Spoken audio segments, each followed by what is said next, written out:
Hello, everyone. My name is Paul, and welcome to a Student's Perspective podcast.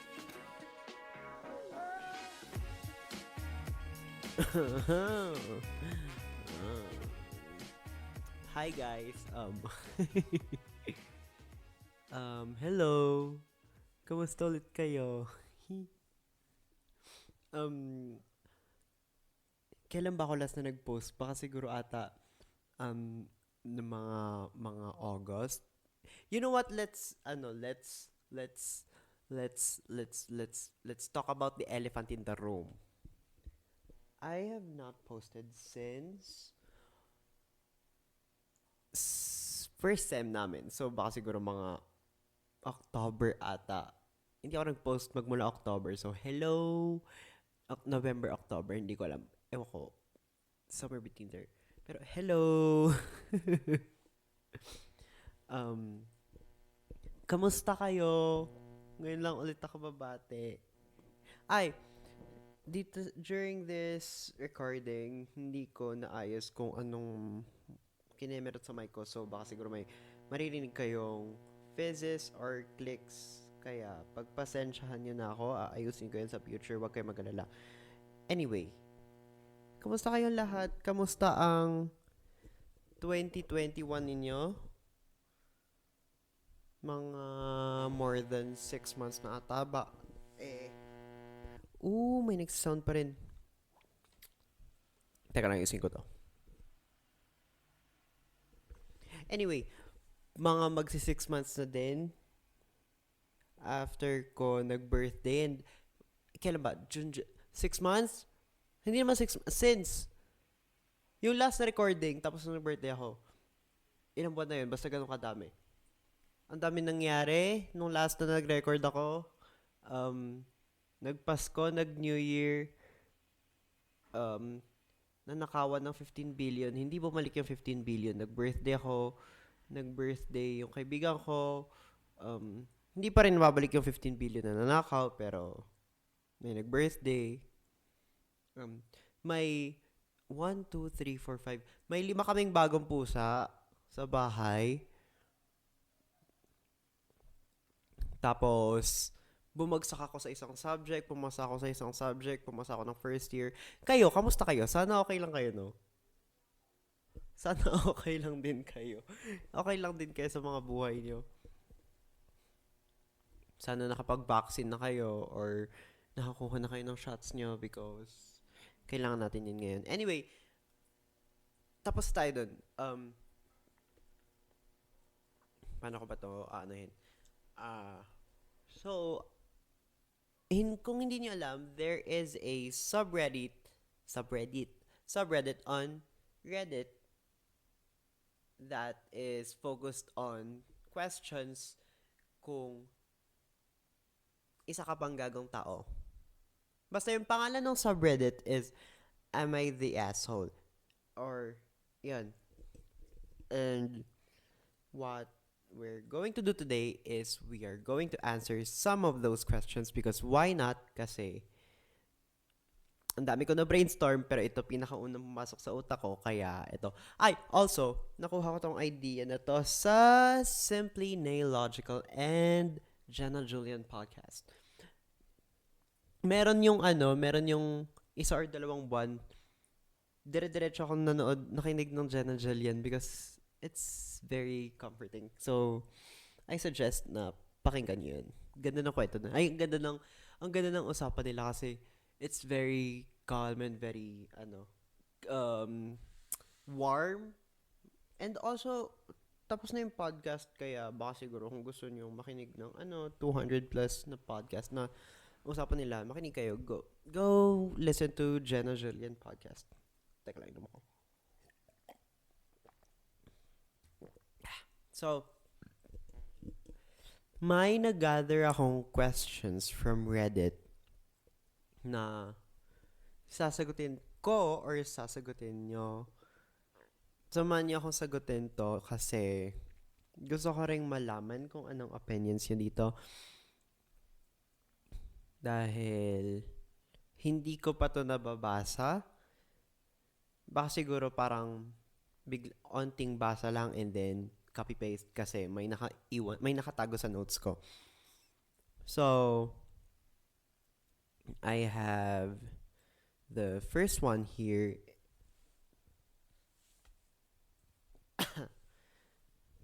The question is, am I the asshole for calling my wife a bully, knowing it would trigger her? Context. I, male, 36 years old, work as a bus driver. I've been doing the same route for about 5 years and I've gotten to know my regulars pretty well to the point where I consider most of us friends. I enjoy my job and conversation, and socializing comes easily to me. My wife, female 36, works in an office and drives, so she's never really met any regular passengers. Ooh, may sound na naman. So, I've been married for about 5 years and now we've got two little kids, one 4-year-old may, tapos may isang female na 1-year-old. And every few weeks, we do the big shop where we go to big ass the Walmart. Walmart for Americans, pero sa mga Pilipino, wagwagan yun. Pero hindi naman wagwagan, baka siguro ano lang. Bench? Eh? Ay, hindi naman bench. Um, um, um, ano bang, Chongsan. Sige, sabi natin Chongsan. Ganon. Everything was fine and we were getting through it, the list, with the kids. Sat in the trolley when I hear my wife make a noise of disgust and I look up to follow her gaze and see one of my regulars getting her own shopping list done. Let's call her L. She's a female 27 years old. L is a goth, very monochrome color scheme, always in black velvet lace, black lipstick, powdered white face, some visible tats, the works. But she's a lovely girl, very sweet. Works as a sign language interpreter at a local secondary school, involved with age concern in her spare time, and working towards a PhD. All round nice young lady. My wife launches into a snarky tirade about her appearance. Look, sabi niya, look at that. Why would you choose to look like that? Just asking for attention, probably complains she can't get a job. She looks like a witch. It's creepy. Wouldn't want that in any place of work. Probably drugs, etc., etc. I told her to stop it, as she was being very rude and judgmental, but kept going and saying increasingly worse things about Elle. Not even toning down her ano to? Vitriol in front of the kids. I'll be honest, I was the best guy when I was younger, and if I'd seen Elle, when I was in school, I probably would have made fun of her too. But we're all adults, and I think it's time we left that attitude behind us. Even if I didn't know Elle, did. I think that sort of talk inappropriate, especially as my oldest is very impressionable and due to start of school in September, I don't want him thinking that's an acceptable way to behave. My wife's bullied severely during her teen years and she's told me how much of an impact to this day. She has to this day, I mean. Eventually, I just told her to shut up and stop acting like the same bullies that made her life hell when she was in school. She shut up quick. She hasn't spoken to me since I got an angry text from SIL telling me, I don't know what that means, pero SIL telling me I hurt my way I hurt my wife beyond words. A sister-in-law telling me I hurt my wife beyond words. And how dare I compare her to school bullies who traumatized her so badly as a teenager? I tried explaining my side and how I want to set a good example for the kids, and also that Elle was a good friend of mine who gave us a congratulations card when we had both our children, but neither one will listen, and I'm thinking I might have gone too far. TLDR, my wife went as TLDR, my wife went off on a spiteful, judgmental rant about the appearance of someone she doesn't know, and I called her bully, history with bullying, knowing her painful history with bullying.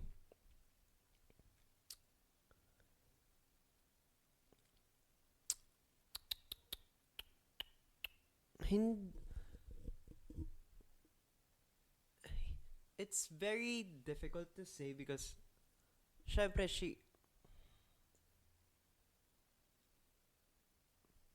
ang ang deep kasi we have the how old is she? We have 'di ba mga 36 years old is parang millennials, parang late millennials, early boomers? Tama ba? Hindi ko alam, basta parang ganun. And they grew up with a very different standard with Gen Zs where you have to dress up appropriately na kailangan mong maging ganyan or else society will judge you. And at the same time, sinabi niya na nabully siya dati. But in this case, that doesn't mean though na hindi magandang defense na sabihin niya na binuli ako dati kasi ay kaya ako siya ibubuli ngayon. Ay kaya ako imamock yung appearance niya or something. It's it's kind of fucked up.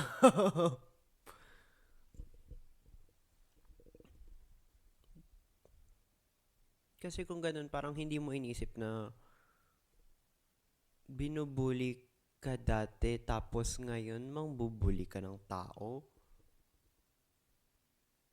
Kasi kung iisipin mo, di ba pag ganun, magiging chain reaction. Tapos, iisipin mo yung anak mo, patas pinapanood ka. The answer is, hindi yung husband yung asshole, kundi yung wife because also yung sister-in-law for defending the wife. That's kinda, eh, eh. Pero at the same time, kapatid naman niya, so, ano pa bang sasabihin ko? Ano pa sa tingin nyo?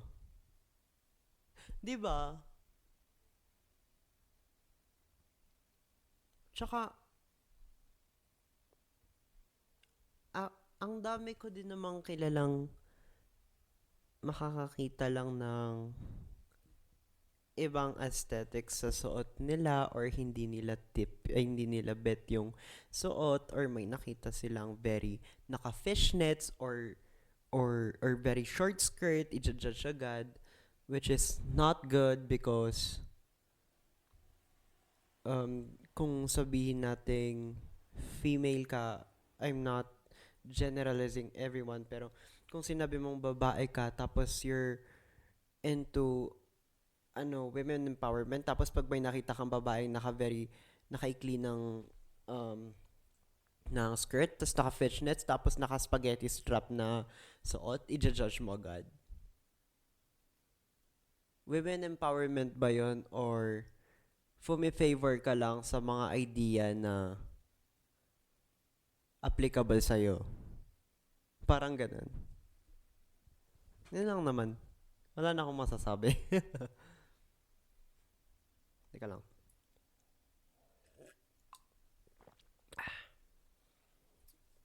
ASMR yun. Huwag nga yung Apple.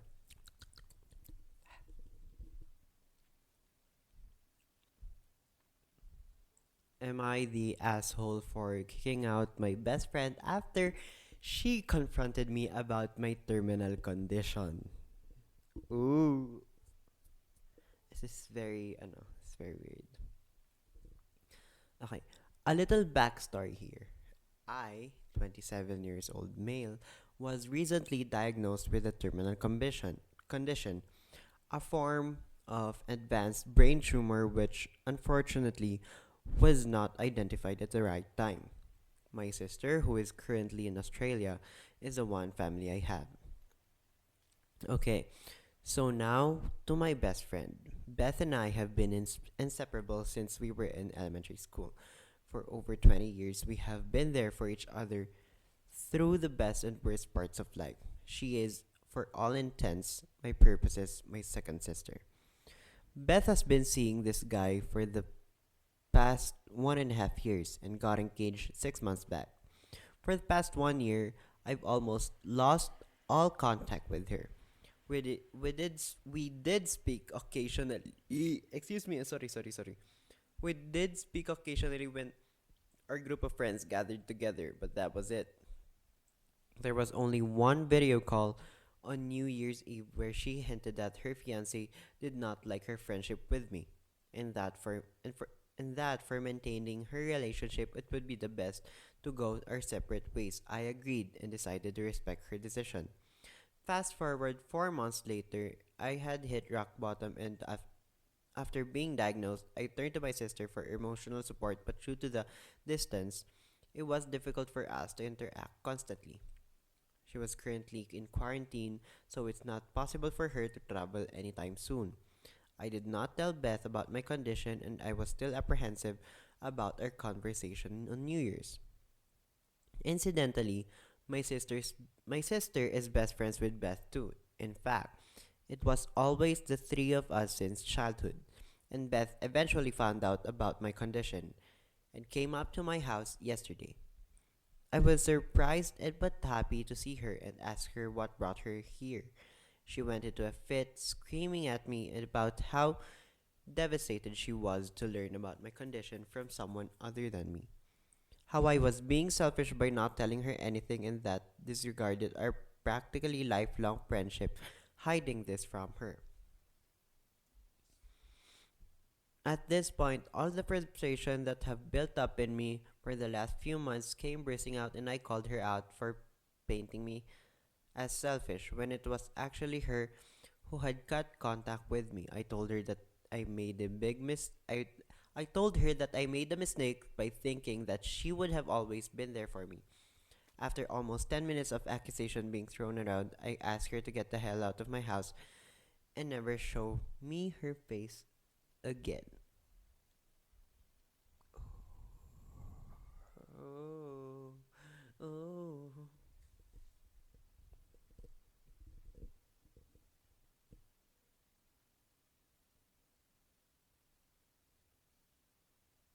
But parang ito yung topic namin kanina ni Sunshine.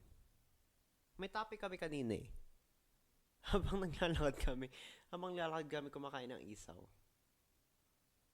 Topic kami ng kaibigan ko na may we all have our friends na alam mo yung may kaibigan ka sa elementary or sa high school, mga grade 8 grade 9 ganun. Tapos sasabihin mo, "Uy, friendies tayo forever ha, wag tayo mag-iiwanan kahit anong mangyari, ganyan-ganyan."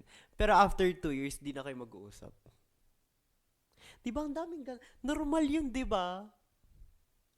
Normal yun. Anyway, hindi yun yung situation. Sabi ko lang na normal yun. May problema ako sa likod-likod na basta yon.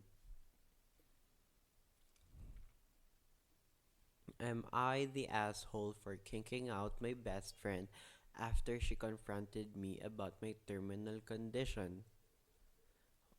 Um, let's look at both sides here para medyo maayos-ayos.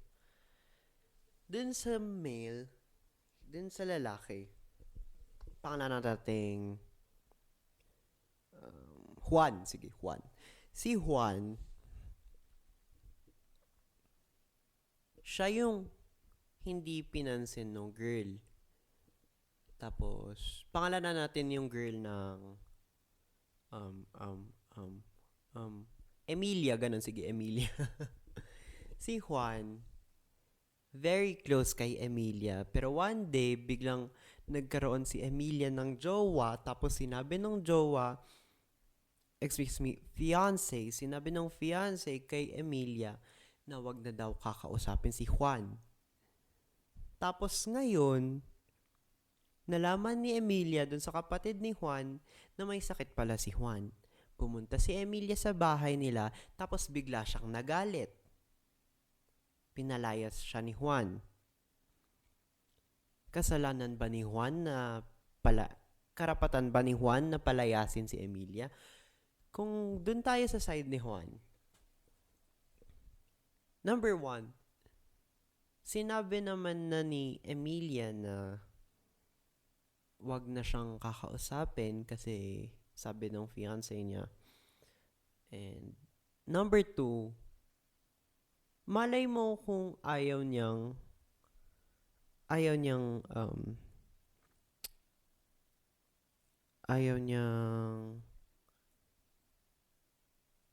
anong tawag dito? Oh, and ayaw niyang maging burden. And dun tayo sa side ni Emilia. Sabi ng fiance niya na wag na daw kakausapin yung childhood friend niya. Just to remind you, fiance niya na naging in a relationship siya for how many years? 1 year? 1 year, 6 months? Parang ganun? Hindi ko na mabasahin ulit. Parang ganun. 1 year, 6 months, or 2 years, sabihin natin. Pero siya tsaka si Emilia, over 20 years silang mag-friendies. Hindi ko alam kung tama yung opinion ko or hindi, pero hindi ba very ano yun? Ang weird nung mas pipiliin mo yung fiancé mo over dun sa kaibigan mo for more than 20 years. Tapos, sinabi lang ng jowa mo na wag mong kakausapin ulit yun. Kahit magkakilala kayo for 20 years, pero kayo ng fiancé mo more than 1 year lang, ganun. Weird ba yun? Kasi feeling ko weird yun. Tapos, yung girl pa yung magsasabi na selfish yung guy.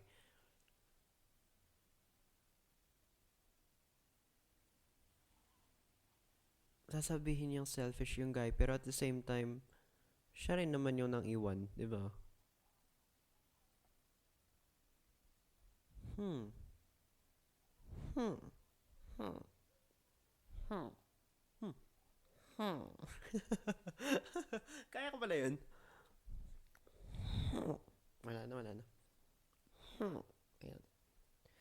Hindi ba mas selfish yung girl kesa dun sa guy? Or kung mahal talaga, or malay din naman natin na mahal talaga ng babae yung lalaki.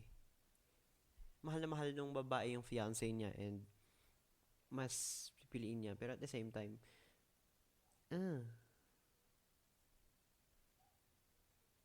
kasi kung ako yung tatanungin, kahit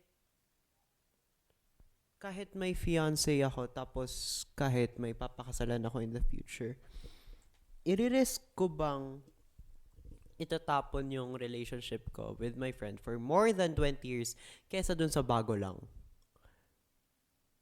Hindi ba mas mataas yung risk or mas mataas yung chances na hindi mag-work yung dun sa 1 year and 6 months kesa dun sa 20 years? Kasi kung kaya mong itapon yung 20-year na relationship na yun, either may very deep na kaya mong itapon ng madalian, either may very deep na problem or sadyang tinanggap mo lang talaga kahit ayaw mong tanggapin. Kaso ang hirap talaga para sa akin, ang hirap isipin na may kaibigan ka for 20 years tapos bigla sinabi nung jowa mo na wag mo kakausapin ulit yan. Actually, kasalanan to ng fiancé. Siya yung selfish. Pero back to the question. Kailangan, mm, are you the, am I the asshole for kicking out my best friend after she confronted me about my terminal condition? May terminal condition na yung tao, tapos sasabihan mo ng selfish? Hindi ba parang ginagawa mong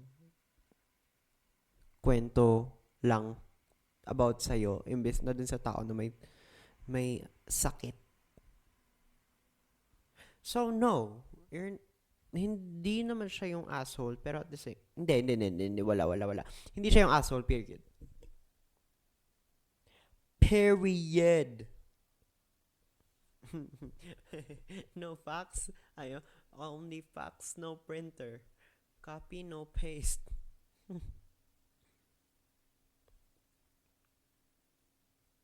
Anong oras na? Anong oras na? Wait lang. Sige, pwede pa, pwede pa. Ay, ay, ay, ay.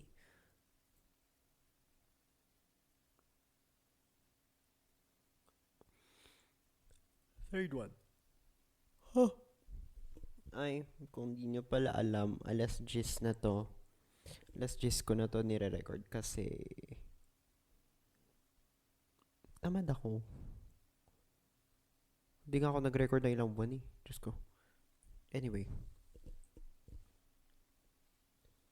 Am I the asshole for getting mad at a friend for always leaving me behind? Ooh. Nakakairito na yun, alam ko. Deborah and I have been friends. Sorry. Deborah and I have been friends for 20 years and we are part of a close knit circle of friends. Deb and I usually see each other a few times a month, sometimes with others and sometimes without. In the past, our get togethers were a mix of active stuff hiking, biking, etc., and other stuff Netflix and takeout, game nights, and movies. Several years ago, I started having a chronic pain in my ankles and feet. My ankles. It turned out it turned out that I had some pretty insignificant deformation of the bones and joint space. I had a series of major surgeries, did PT, etc. Unfortunately, the surgeries only helped the problem and did not fix it. I still have chronic pain and generally only walk 2 miles collectively over the course of a day without serious pain. Running is out of the question, and due to some issues with how one of my feet was rebuilt, I can't ride a bike. It sucks to have this disability, but I live with it. Deb knows all this and she knows my limitations. However, every time I get together with her now, she suggests activities I can't do. When I remind her I can't do them, she's like, "Oh right, sorry. Won't why don't you just come hang out?" But invariably, when I arrive, she'll announce that it's a beautiful day and we should go for a walk.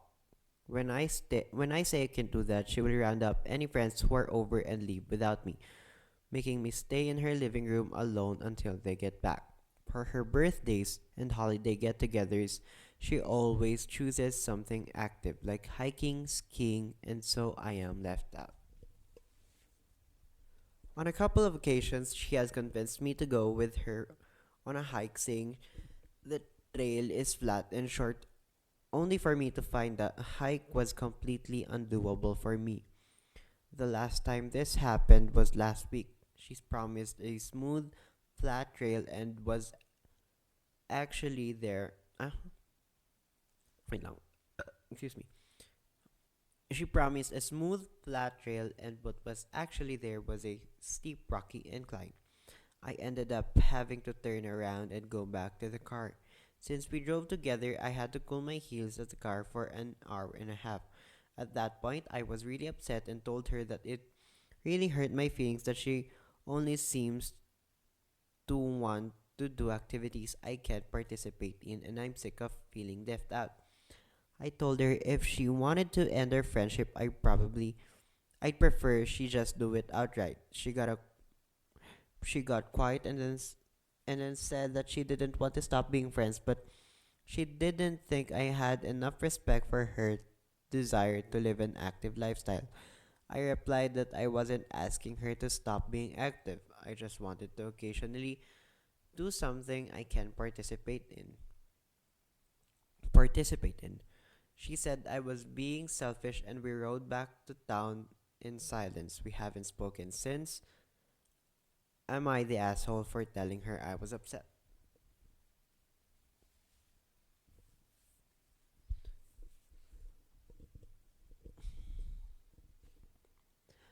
Di ba parang ganito din yung ano? Yung situation niya, parang may parehong situation din dun sa taas. Yung dun sa previous na story, ay, na questions na sinabi ko, di ba? It's like, mm, lalabas kayo ng tropa mo, tapos yung isa sabi niya wala siyang pera. Ganun. Pero sasama pa rin siya. Kakain kayo, pero siya manonood lang. May sense ba yon? Hindi ko alam kung may sense yon. Pero ganun. Ew. um, pero sa situation na to,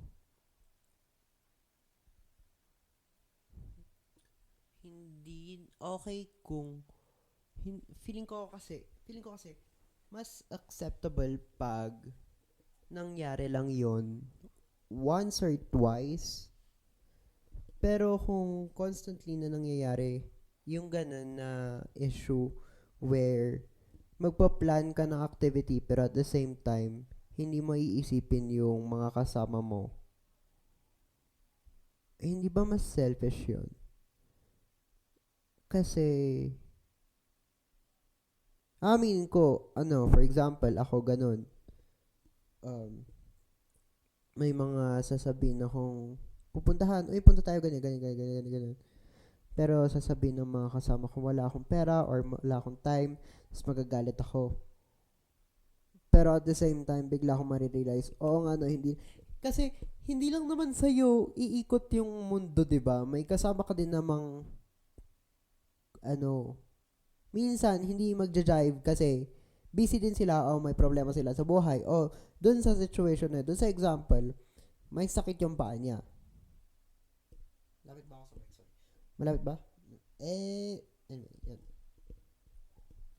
So, that depends on the situation. Kung sinabi mong isa or dalawang beses lang nangyari yun, okay lang, pwede pa naman palampasin. Pero pag sobra-sobra na every time na lalabas ka, tapos sasabihin na kunyari ganyan lang, kunyari maliit lang na issue, pero paglabas mo, ang hirap-hirap palang may kailangan palang gawin na hindi mo kayang gawin. Yun yung, yun na yung medyo over the line. Right? And after nun, hindi na kayo nag-usap. After nun, hindi na sila nag-usap, I mean.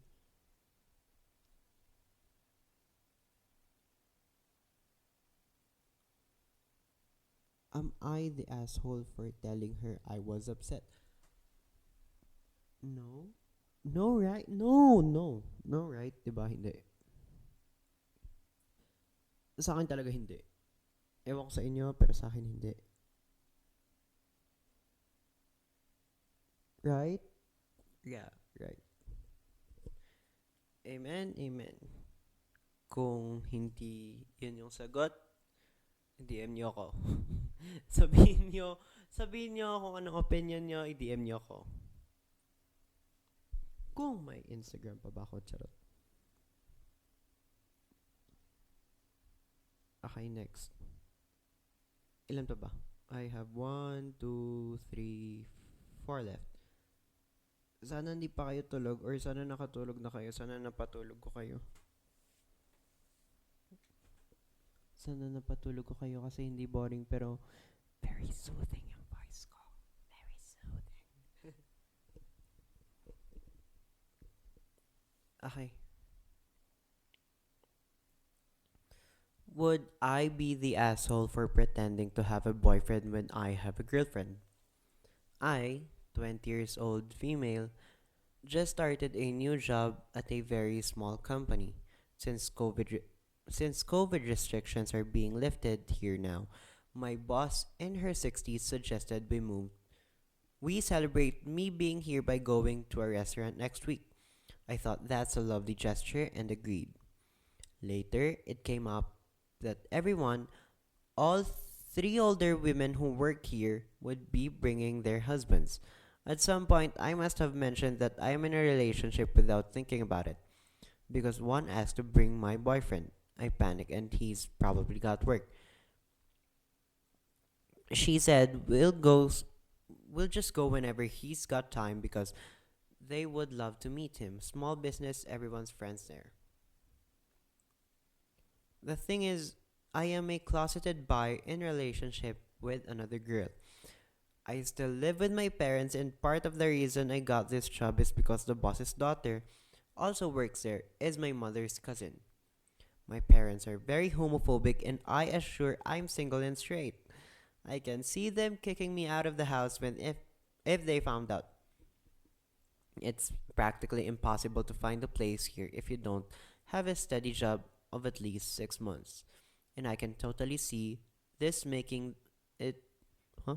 This making its way to my parents somehow. I brought this up to my girlfriend and another friend of ours the other day, and our friend suggested that just for the day he plays my boyfriend. No kissing, maybe just holding hands or whatever. I can tell my girlfriend didn't like the idea at all, probably since she's a lesbian and I'm only bi. And our friend is conventionally very attractive. I didn't tell me I couldn't do it, but I understand that she'd be upset as I'm actively hiding her from everyone. I'm thinking maybe I'll just say he'll be there and then pretend something came up, but either way I'm probably still going to have to lie about her. My friend seems my friend's idea seems to be the easy way out. I'll just pretend we broke up a while later.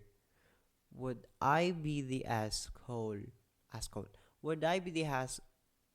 Eh. Would I be the asshole for going with his plan? Hmm. Hmm.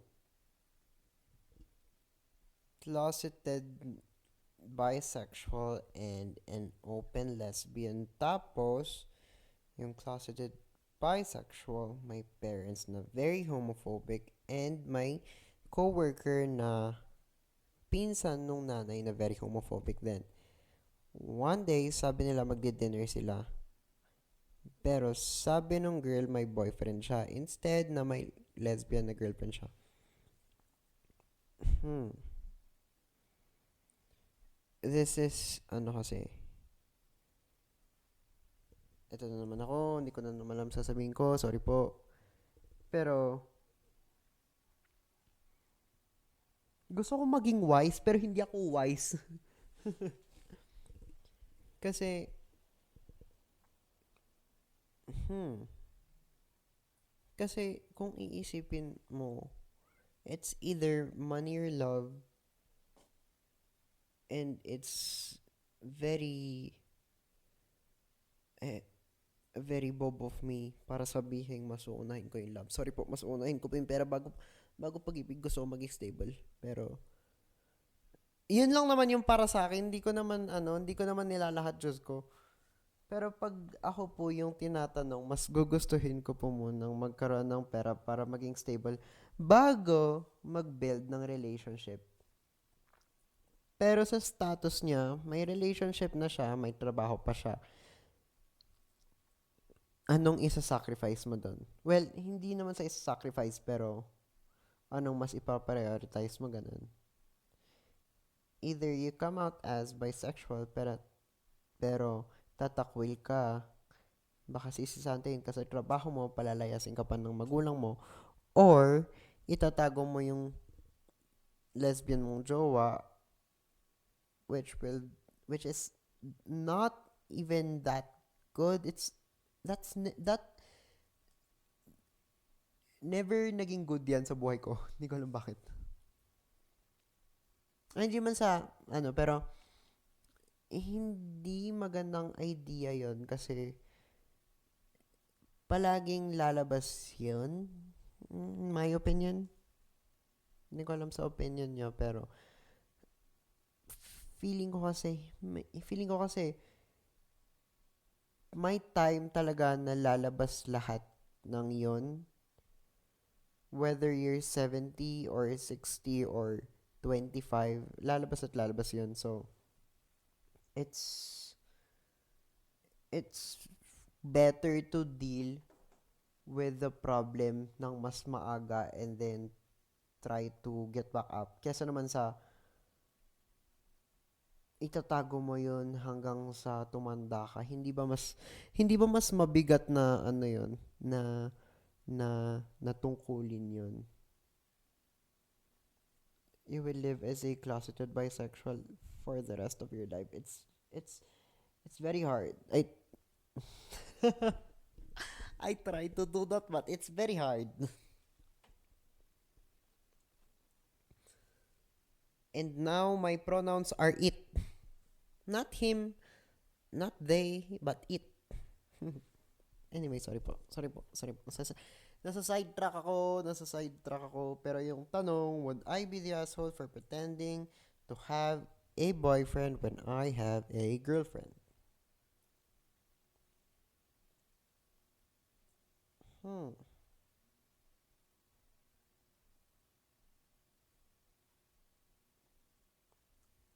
Kung gusto mong sundin yung options na sinabi niya kanina, susundin ko yung nakipag-break na ako sa boyfriend ko tapos wala nang issue ganyan.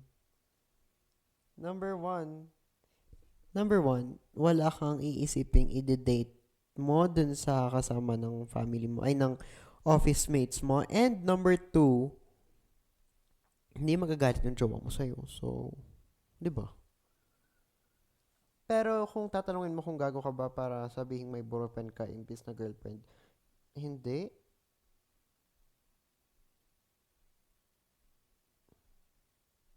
Baka siguro mga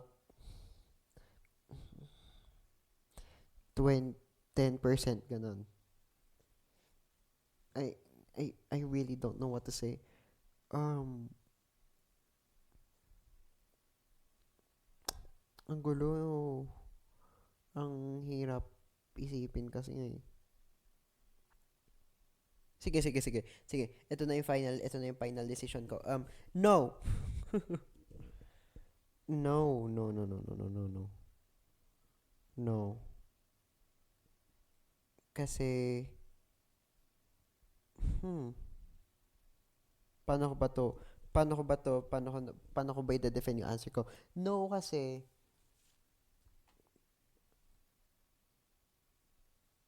hindi ganon. Whew. Sasabihin ko sana hindi ganon ka-deep, pero at the same time, kung doon ka sa perspective nung jowa niya, baka very deep yun. So, hindi ko kayang i-defend yung no eh. Pero hindi ko din kayang i-defend yung yes kasi, you know what? My answer is no. Period. Fax no printer. Hindi ko na i-explain kasi hindi ko talaga alam. Basta no yung sagot ko. Oh, 1:46, 6:12. Oh.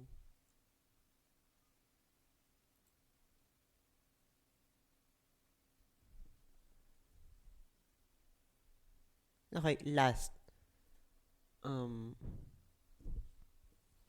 last is, uh, so we have this last question. Am I the asshole for telling this girl that her face has been used for a fake account? Uh, excuse me for the last time. Uh, excuse me again for the second last time. Firstly, I would like to apologize for my English as it is not my first language and for the formatting because I am on a mobile phone. Same. I was browsing through Instagram stories of a friend and I saw a picture of a girl.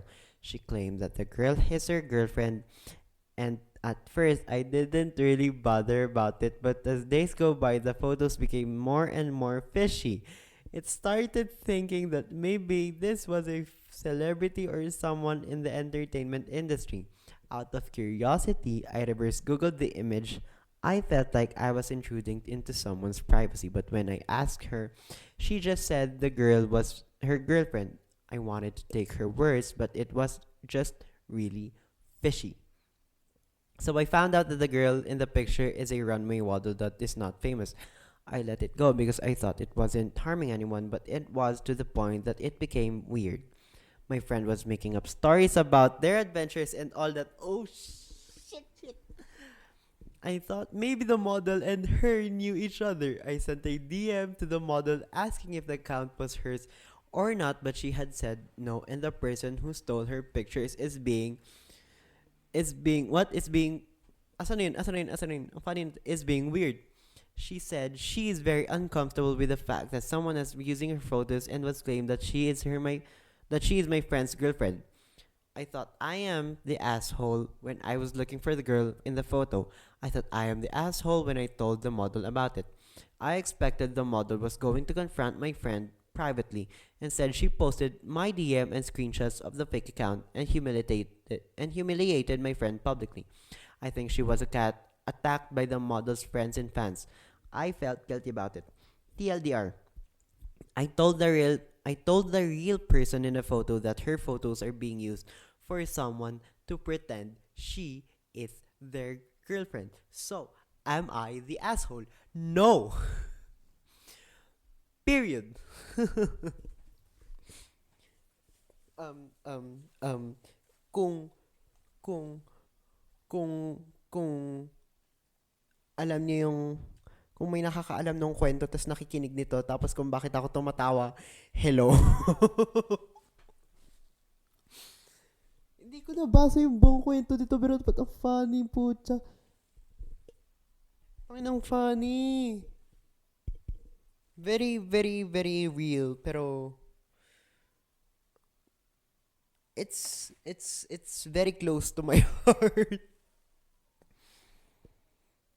Oh my god. Ooh.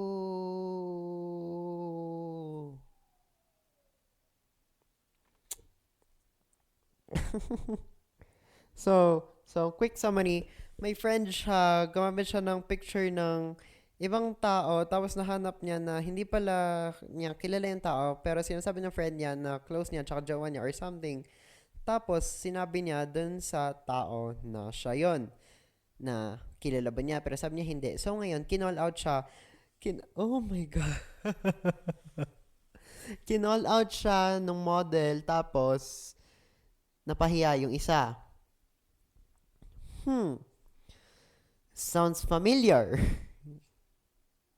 Hindi ko nasasabihin bakit, pero sounds familiar. Anyway, in the thing, yes, that's very asshole. First of all, gagawa ka ng fake scenario about sa'yo, tapos dun sa ibang tao na hindi mo naman pala kilala, and then, mafi-figure out na lang ng lahat ng tao na hindi pala kayo, or walang kayo, or, eto, ito yung pinakamalala, hindi kayo magkakilala, pero gumagawa ka ng fantasy mo about dun sa person na yon.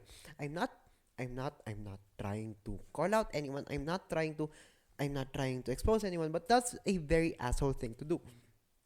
In my opinion, kung kaya mong gawin yun. Pero ako, pag nakita kitang ganun, I will call you out.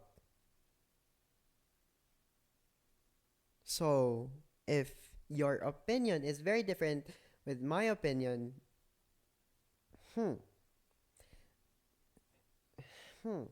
hindi ko alam, pero para sa akin, hindi ko alam kung very, hindi naman sa toxic, pero very, problematic na sabihin, pero ayusin mo yung perspective mo sa buhay, baka siguro ganun.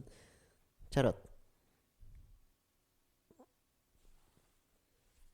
'Di ba? Kasi gagawa ka ng fake na profile, tapos sasabihin mo ganyan, tapos magsa-story ka ng very weird na stories. For what? Anong magigain mo dun? Fame? Hindi. Exposure? Hindi rin. Humiliation? Oo. To be honest, yes. Yun yung answer. Hindi na ako nagbibiro. Yun yung answer. So, my answer to that is, no, you're not the asshole for doing that. Kahit kaibigan mo yung tao, dapat nga ikaw yung nagko-call out dun sa tao and ikaw yung may responsibility na i-call out siya kasi mas close kayo. Yung kanina na 20 years, kung sasabihin kong ganun, napaka-inconsistent nito. Pero kasi, kahit 20 years kayo, tapos may ginagawang ganyan, dapat kino-call out mo. Tingnan ko, binablend ko na yung dalawa. Diba? Hindi dapat yung tinotolerate mo yung kaibigan mong alam mong, alam mong may multiple accounts tapos nagkukunwari, pero tinotolerate mo pa rin, ha? That's a very weird thing to do. Anyway, nasobrahan po ako sa galit. Hindi ko din po alam bakit. Baka siguro madaming kape. Nagkape ako ngayong gabi. Di ba, dire-diretsong rhyme. Isa akong poet. Charot. Very weird. Pero, sana, in conclusion muna tayo. Um, it's fun answering these questions. Kung may suggestions pa kayo na gustong ipa-answer sa akin or ipabasa sa akin or gusto niyong magtawag ng tao na pwede kong kausapin or kiki, ganun. Kung gusto niyong mag-review ako ng shows per episode kasi nag-enjoy ako manood ng ganun online and feeling ko baka mag-enjoy din kayo and I want to share my opinions about episodes. For example, Legendary Season 2, excuse me, hello, House of asa gitna ako ng episode ngayon ng Legendary Pero Season 2. Hindi ko pa napapanood yung Season 1. Pero for Season 2, I am rooting for House of Balenciaga or Miyaki Mugler or Tishi. Tishi yung pinaka-first na ko. Pero kung spoiler, yun. So, yun lang naman po. Again, my name is Paul. This is a Student's Perspective podcast. You can follow me online on Instagram at Kalumsol and my alter account ako, charot. And yun lang naman. Follow me on Instagram at Kalumsol, on Twitter at Sol_Astrom, and wala sa Facebook kasi wala akong Facebook. Yun lang po. Thank you for listening. Sana makinig ulit kayo next week or next time. Hindi na next week, next time na po. Dahil wala na siguro akong train of thought. Nakalimutan ko sasabihin ko. Baka siguro. Basta makinig kayo next time na mag-upload ako. Yun lang po. Bye-bye po. Thank you. Bye.